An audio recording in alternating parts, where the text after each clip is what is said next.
بسم اللہ الرحمن الرحیم اللہم کل ولیک الحجت ابن الحسن صلواتک علیہ وعلی آبائہ فی ہذہ الساعات وفی کل ساعت ولیا وحافظا وقائدا وناصرا ودلیلا وعینا حتی تسکنہ ارضک طوعا وتمتعہ فیہا طویلا اللہم صلی علی محمد وعلی محمد۔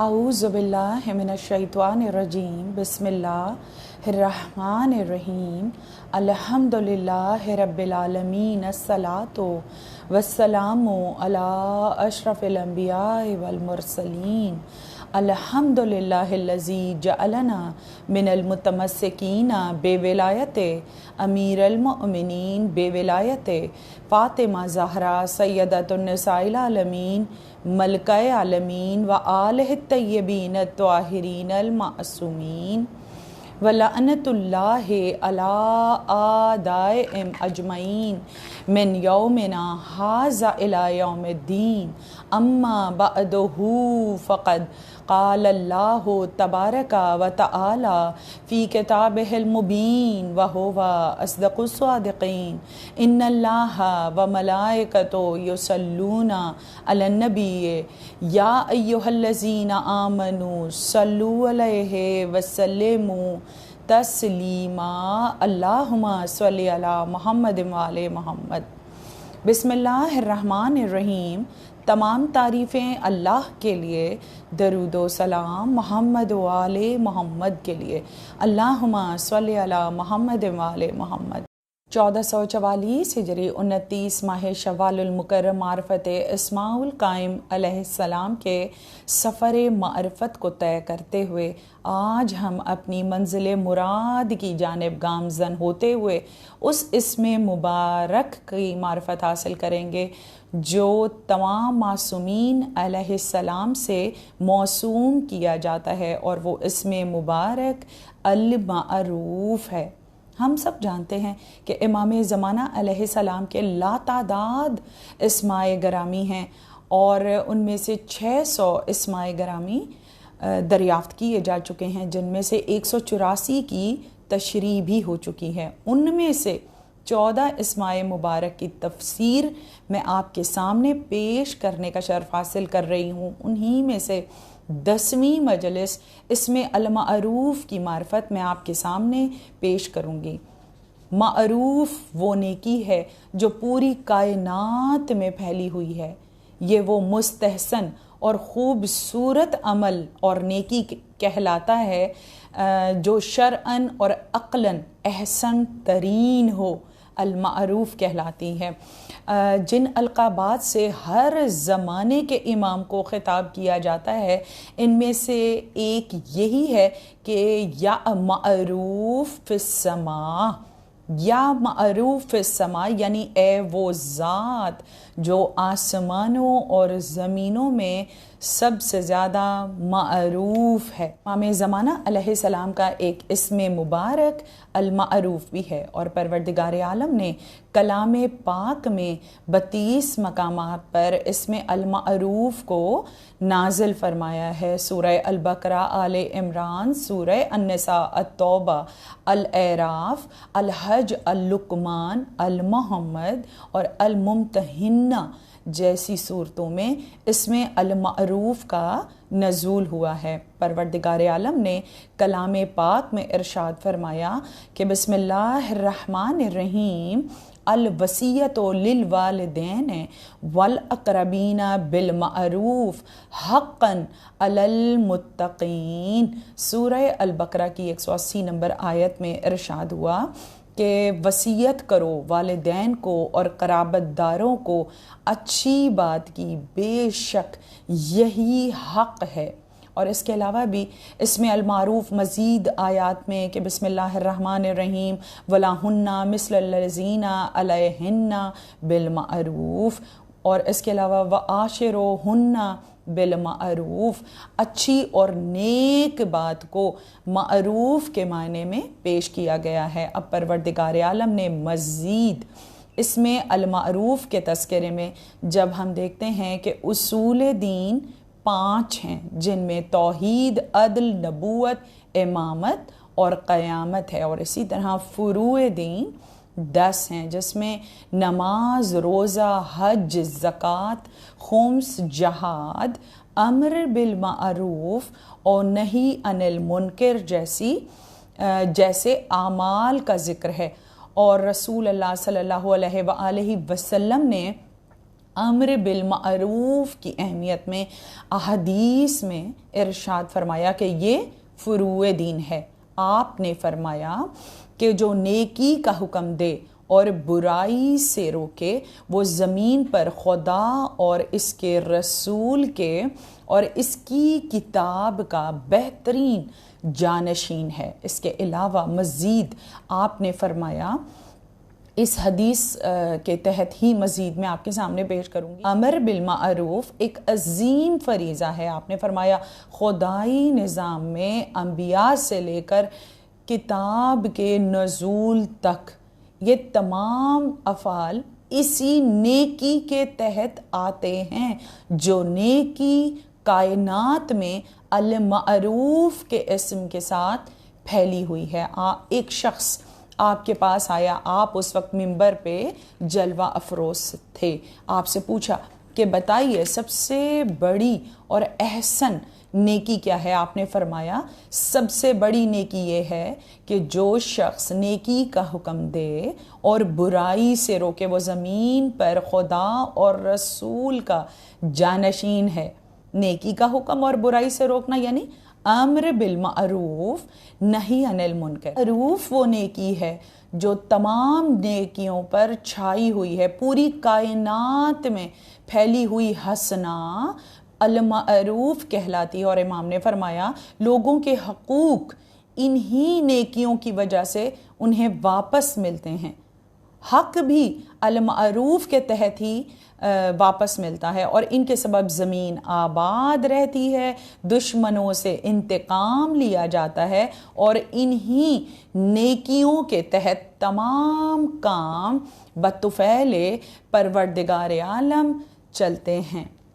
اب سمجھے کہ المعروف وہ نیکی ہے جو پوری کائنات میں پھیلی ہوئی ہے۔ آپ نے فرمایا جو امر بالمعروف کا کرنے والا ہوگا وہ خوشنودی الہی میں فی سبیل اللہ سب سے زیادہ قدم بڑھانے والا ہوگا۔ آپ نے فرمایا امر بالمعروف نہی عن المنکر کرو، اگر تم نے اس کو چھوڑ دیا تو پروردگار عالم تمہارے اوپر ظالم اور جابر حاکم کو مسلط کر دے گا، جو نہ بوڑھوں پہ رحم کرے گا، نہ بچوں پہ ترس کھائے گا، اور کسی کی دعا کو بھی قبول نہیں کرے گا۔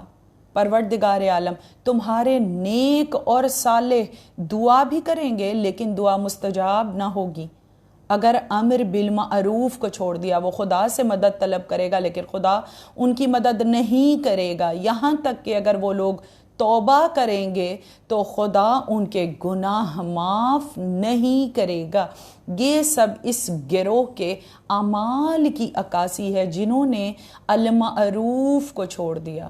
اب سمجھنا چاہیے کہ یہ عظیم معاشرتی ذمہ داری ہے، امر بالمعروف عظیم معاشرتی ذمہ داری ہے جسے ہمیں انجام دینا ہے بے شک، کیونکہ جب عمومی طور پر باغ ڈور حقیقی رہنما امام برحق کی جانب سے ہٹا کر ہم زمانے کی طرف اس کو موڑ دیں گے تو پھر زمانے میں فسق و فجور ہی پھیل جائے گا، اور پھر ظالم اور جابر حکمران جو ہیں وہ مسلط کر دیے جائیں گے۔ بہرحال اس کے علاوہ مولائے کائنات علی ابن ابی طالب علیہ السلام نے المعروف کے تحت ارشاد فرمایا کہ تمام نیکیاں یہاں تک کہ جہاد بھی امر بالمعروف ہے۔ آپ نے فرمایا اور نہی عن المنکر کے مقابلے میں ایک گہرے سمندر میں تھوکنے اور پھونکنے کی مانند ہے۔ ہر نیکی کوئی اہمیت نہیں رکھتی اگر امر بالمعروف اور نہی عن المنکر نہ ہو۔ یہ تو میں نے المعروف کے کچھ معنی اور مطالب آپ کے سامنے پیش کیے، جس میں امر بالمعروف کے تحت، المعروف کے تحت امام محمد باقر علیہ السلام نے فرمایا امر بالمعروف اور نہی عن المنکر عظیم خدائی فریضہ ہیں، فرض ہے، باقی فرائض انہی کی بدولت ہیں۔ المعروف کے تحت حدیث رسول اللہ صلی اللہ علیہ وآلہ وسلم میں ارشاد ہوا کہ وہ شخص جو مر گیا اور اسے اپنے امام کی معرفت کا حصول نہ ہوا، وہ جاہلیت کی موت مرا۔ اب اس میں حدیث میں جاہلیت کا ذکر آیا ہے، جہالت کا ذکر نہیں آیا۔ جہالت کے معنی کم علمی اور جاہلیت کے معنی منکر ہونے کے ہیں۔ اب ہم اسی حدیث کے تحت اپنے امام زمانہ علیہ السلام کی معرفت کا اصول کرنے کی کوشش کریں گے، سعی کریں گے کہ ہمیں امام کی سچی معرفت ہو جائے، جو عرفان سے ہے۔ جس کو معرفت حاصل ہو جائے وہ عارف کہلاتا ہے۔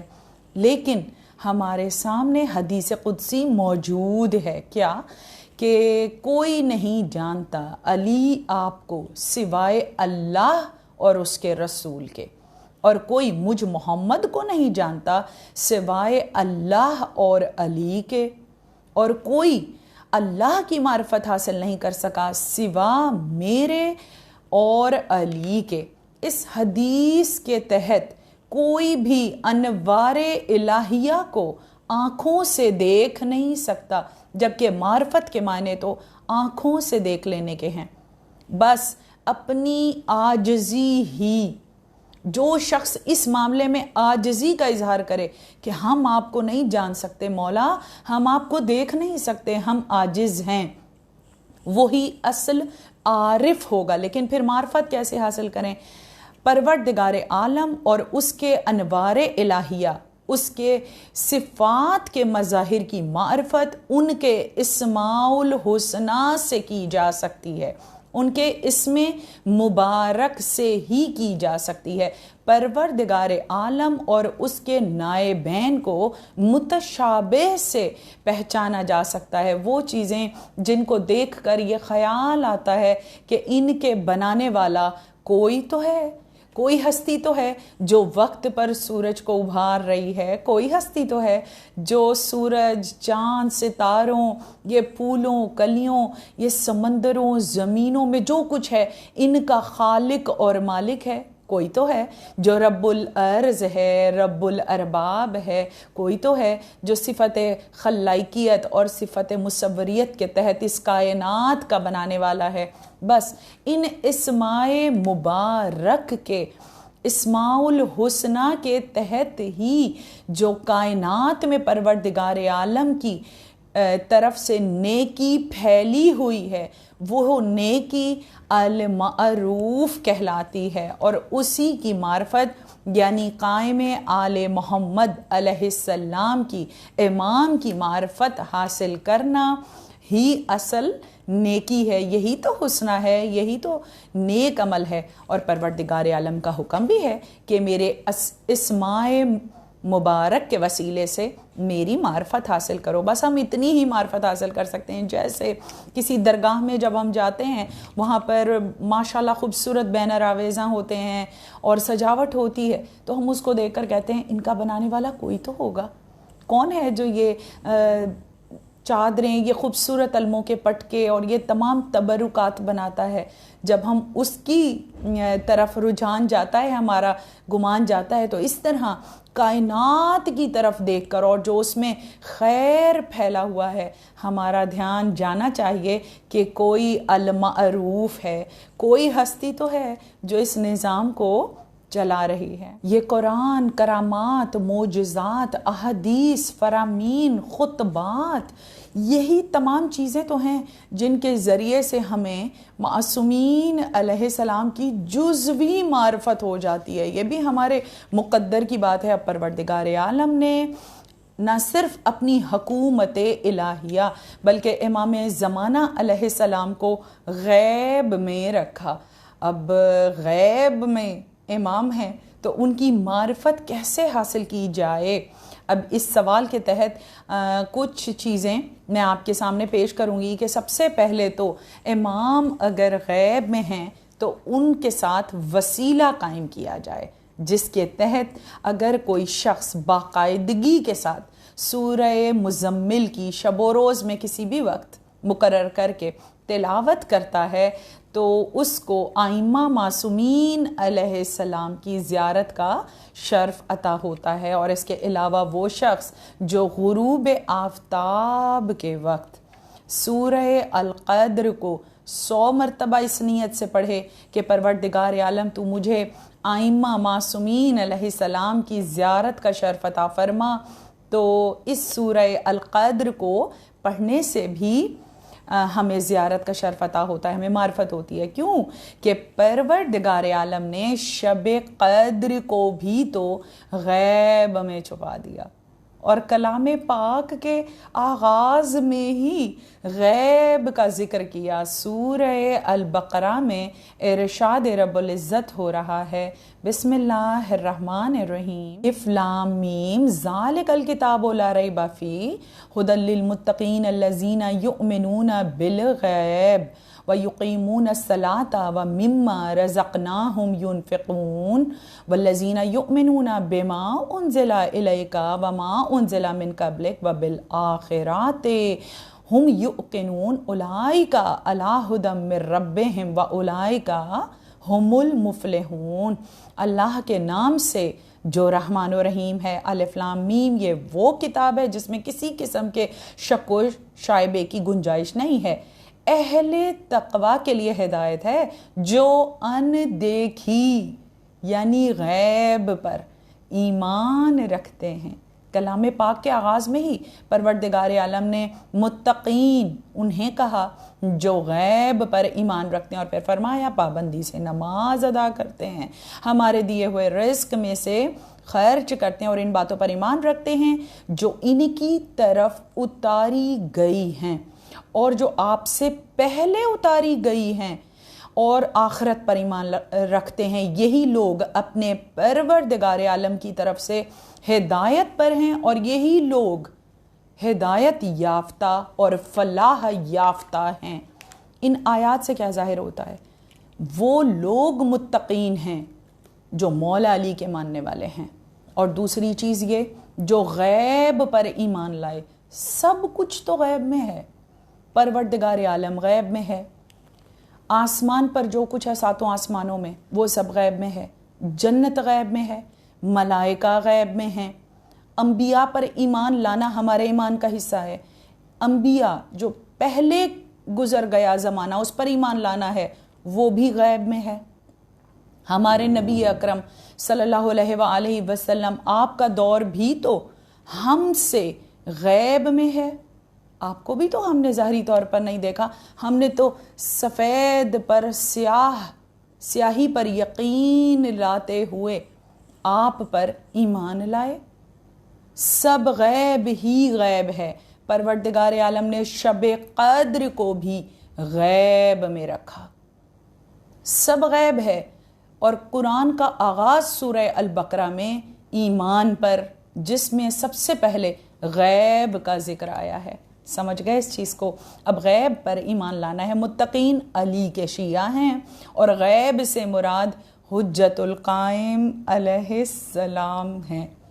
بے شک امام زمانہ علیہ السلام کی غیبت پر ہمارا ایسا ہی یقین ہے جیسے پروردگار عالم کی غیبت پر ہے۔ اس کی حکومت الہیہ کا سارا نظام غیب ہی غیب ہے، اور وہی سب سے بڑا متقی ہے جو غیب پر ایمان رکھے۔ امام معروف تمام ائمہ علیہ السلام پوری کائنات میں سب سے معروف یعنی سب سے بڑی نیکی ہیں۔ بے شک وہ نیکی ہیں جو کائنات میں پھیلی ہوئی ہے۔ الحمدللہ ہمارا عقیدہ جو ہے وہ مستحکم ہے، الحمدللہ ہم سب غیب پر ایمان رکھتے ہیں۔ اب یہ غیب کے متعلق میں نے بالکل مختصر تھوڑا تعارف آپ کے سامنے پیش کیا۔ اب ایک سوال ہم سے کیا جاتا ہے کہ پروردگار عالم نے امام زمانہ علیہ السلام کو غیب میں کیوں رکھا؟ سب سے پہلی ضرورت تو یہ ہے کہ جب کسی نعمت کی ناشکری کی جاتی ہے تو وہ نعمت غیب میں چلی جاتی ہے۔ آئمہ علیہ السلام کو اس قدر اذیتیں دی گئیں، زہر کے ذریعے سے، تلوار کے ذریعے سے، اور قید و بند کی صعوبتوں میں رکھ کے ان کو شہید کیا گیا۔ سب سے پہلے تو پروردگار عالم ہمارے دل میں وہ تڑپ چاہتا ہے کہ ہم تڑپ کر بالکل زمانے سے بے نیاز ہو کر اپنے امام زمانہ علیہ السلام کے ساتھ اپنے تعلق کو مضبوط کریں، یہ ہمیں مہلت دی ہوئی ہے۔ اور دوسرا یہ کہ امام زمانہ علیہ السلام پروردگار عالم کی غیبت پر ایک عظیم دلیل ہیں کہ اللہ نہ دکھائی دینے والا پروردگار عالم کس طرح کائنات کا نظام چلا رہا ہے، اسی طرح اس کا نائب المعروف السبیل رب الارض الرحمن غیب میں رہ کر نظام قدرت کو بحکم پروردگار عالم چلا رہا ہے۔ اور تیسری دلیل یہ ہے کہ ہمارا بڑا یقین ہے کہ شیطان غیب میں بیٹھ کر چھپ کر ہمیں بہکاتا ہے، اور اس نے اپنی عبادات کے بدلے میں پروردگار عالم سے یہ سہولت بھی مانگی تھی، یہ بات کی تھی کہ پروردگار عالم تو مجھے مہلت دے دے کہ میں چھپ کر تیرے بندوں کو بہکا سکوں۔ جب وہ غیب میں بیٹھ کر اللہ کے بندوں کو بہکا رہا ہے تو پروردگار عالم عادل ہے، اس نے اپنے نائب کو غیب میں رکھ کر اپنے بندوں کی ہدایت کا سلسلہ بھی جاری و ساری رکھا ہوا ہے۔ ماشاءاللہ پروردگار عالم عادل ہے۔ اگر شیطان ہے تو امام ہادی برحق بھی ہیں جو غیب میں بیٹھ کر ہماری ہدایت فرما رہے ہیں۔ الحمدللہ ہم وہ خوش نصیب ہیں جو امام زمانہ علیہ السلام کی غیبت پر یقین کامل رکھتے ہیں۔ بے شک علم الیقین، عین الیقین، حق الیقین کی منزل پر ہم امام زمانہ علیہ السلام کی غیبت کو مانتے ہوئے ان کے اسم المعروف کی معرفت حاصل کر رہے ہیں، جس کے تحت امام موسیٰ کاظم علیہ السلام نے فرمایا، جب آپ سے سوال ہوا کہ مولا کیا آپ ہی مہدی برحق ہیں، تو آپ نے فرمایا میں قائم برحق ہوں، لیکن وہ قائم جو خدا کے دشمنوں سے زمین کو پاک کر دے گا اور اسے عدل و انصاف سے بھر دے گا، وہ میری 5ویں پشت میں ہے۔ ماشاءاللہ۔ اور وہ دشمنوں کے خوف نہیں بلکہ حکم الہی سے مرضی رب کے تحت مدت دراز تک غیبت میں رہے گا۔ اور زمانہ غیبت میں کچھ لوگ دین سے خارج ہو جائیں گے، لیکن ایک جماعت ہے ماشاءاللہ وہ اپنے عقیدے پر ثابت و قائم رہے گی۔ اس کے بعد فرمایا خوش نصیب ہیں وہ شیعہ جو امام زمانہ علیہ السلام کی غیبت کے زمانے میں ہماری ولایت سے وابستہ رہیں گے۔ سبحان اللہ۔ بے شک۔ اور پھر آپ نے فرمایا کہ وہ ہماری محبت اور ہمارے دشمنوں سے بیزاری میں ثابت قدم رہیں گے، امر بالمعروف نہی عن المنکر کے تحت۔ بے شک ایسا ہی ہوگا کہ وہ امام کی ولایت پر ثابت قدم اور ان کے دشمنوں سے بیزاری کرتے ہوں گے۔ بے شک وہ ہماری امامت پر راضی رہیں گے، امام زمانہ وقت کے امام کی امامت پر راضی رہیں گے، اور ہم ان کے شیعہ ہونے سے راضی ہیں۔ یقیناً وہ خوش نصیب ہیں وہ لوگ، خدا کی قسم وہ جنت میں ہمارے ساتھ ہوں گے۔ الہی آمین۔ اور اس حدیث سے متعلق 5 احادیث مزید ہیں۔ بہت دل خوش ہو رہا ہے اس بات پر کہ امام زمانہ علیہ السلام کی غیبت پر ہمارا یقین کتنا مستحکم ہے۔ الحمدللہ پروردگار عالم ہم سب کی معرفت میں اضافہ فرمائے اور اس میں المعروف کے تحت ہمارے لیے یہ ذکر راہ نجات قرار پائے۔ الہی آمین۔ اب مزید اپنے عنوان کو کامل کرتے ہوئے میں آپ کے سامنے وہ نسخہ پیش کروں گی کہ امام زمانہ علیہ السلام جو غیبت میں رہ کر حکومت الہیہ کا نظام چلا رہے ہیں، کس طرح مومنین امام زمانہ علیہ السلام کی معرفت اور ملاقات کا شرف حاصل کر سکتے ہیں جبکہ ہر چیز غیب ہے. خوشبو بھی غیب ہے، روح بھی غیب ہے، ہمارے سامنے تو برزخ بھی غیب ہے، فرشتے بھی غیب ہیں، جنت بھی غیب ہے، جہنم بھی غیب ہے، سب کچھ غیب ہے، لیکن پھر بھی ہمارا یقین کامل ہے ہر چیز پر. تو اس غیب پر ایمان رکھتے ہوئے جو شرط ہے ایمان کی، امام زمانہ علیہ السلام کے غیبت کے دور میں ہم کس طرح اپنے امام زمانہ علیہ السلام سے ملاقات کر سکتے ہیں. بس اب نسخہ لے لیجیے آسان. عزاداری امام حسین علیہ السلام، یہ وہ عمل ہے جس کو شہزادی کونین ملکہ عالمین سلام اللہ علیہ نے اپنے پاس رکھا ہے. آپ ہی بانی عذابی ہیں، آپ ہی عزاداروں کا استقبال کرنے کے لیے آپ اور آپ کا پورا خاندان جو ہے وہ موجود ہوتا ہے.